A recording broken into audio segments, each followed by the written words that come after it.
Hi, so we're starting with another method, the integration method. Here again, we are just having the equations for distance and elevation. Usually, the numericals will come on the most popular method, that is area method. Okay. Now, what is tangential method? Here, the horizontal and vertical distances will be again determined based on the angles that you take on the staff. However, there are no area here used in this case.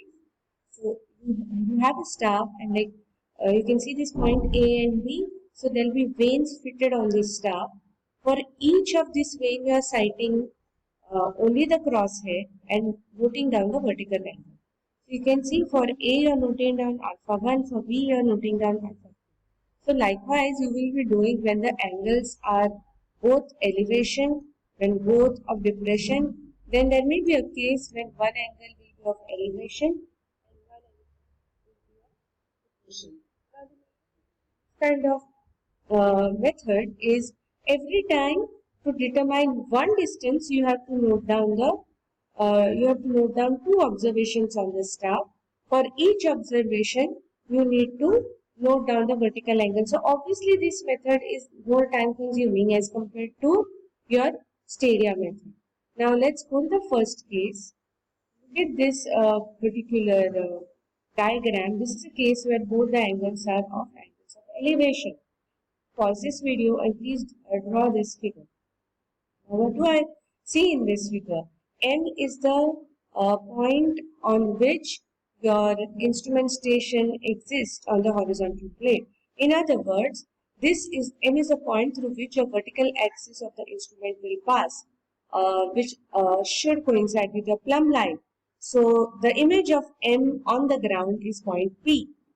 Okay, you are sighting a staff which is kept at point Q. There are two vanes which are fitted on the staff, capital A and capital B. As I am saying this, you are supposed to write down what is B and all that. So your staff is at point Q. The image of this point Q on the horizontal axis is Q dash. Okay. Now V in case of stadia here was the distance between this horizontal instrument axis and the central hair ring. However, in this case, V is the distance between Q dash, that is your instrument axis, horizontal instrument axis, and lower vane. You have to be very cautious this time. V is not the distance between central hair reading and the horizontal instrument. V is the distance vertical intercept between the lower vane and the horizontal line of sight. Okay, what is shown here, small h is the height of instrument. This is the height of instrument. What is R? R is the lower vane reading. Okay. Now let's try to derive the equation for this vertical intercept. Okay, and D, that is distance. Now you look at this triangle MBQ dash. Now where is triangle MBQ dash? Try to see. Where is triangle MBQ dash? Here M is here, your B is here, and your Q dash is here. So we are looking at this triangle, okay? M, B, and Q. Now, when you look at this triangle, is it a right angle triangle? Obviously, yes. B is a opposite side of which angle? Alpha 2. Can you see this? This angle is alpha 2. So now, what will be the equation for V? Can we write it as D tan of alpha 2? Correct? So, once you know V, now look at the other triangle. Triangle A, M, Q dash. Which is that now? I'm looking at this one. Okay? A, M, and Q dash. Okay. So, now if you look at this triangle, this is also right angle triangle. Now, what is this full thing? AQ dash. What is this distance AQ dash? I can write it as V plus S. Now, what is S? S is the distance between vanes which you fit on the staff. Okay, so you have a liberty to keep or to keep the vanes at a fixed distance apart.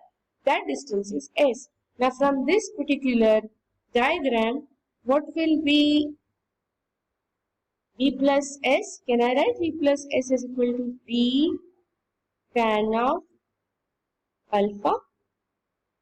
Correct? Tan of alpha will be V plus S opposite upon HSN is D.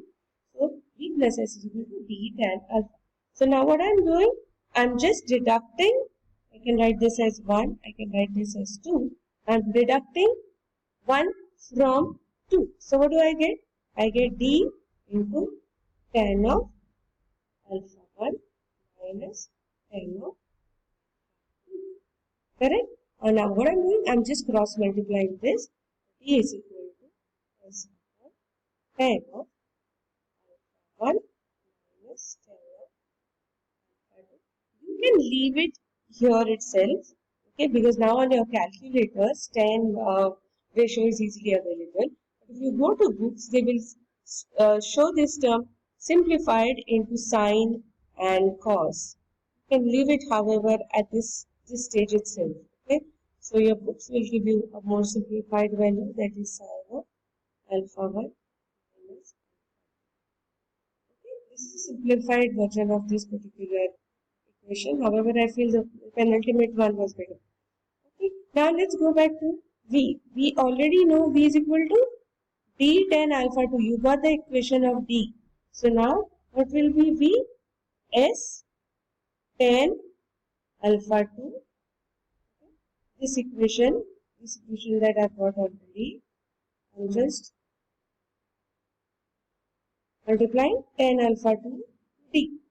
So S tan alpha 2 tan alpha 1 minus tan alpha 2. Again, you can leave it here itself, but your book will give you a little more simplified version, that is in terms of cos and sine.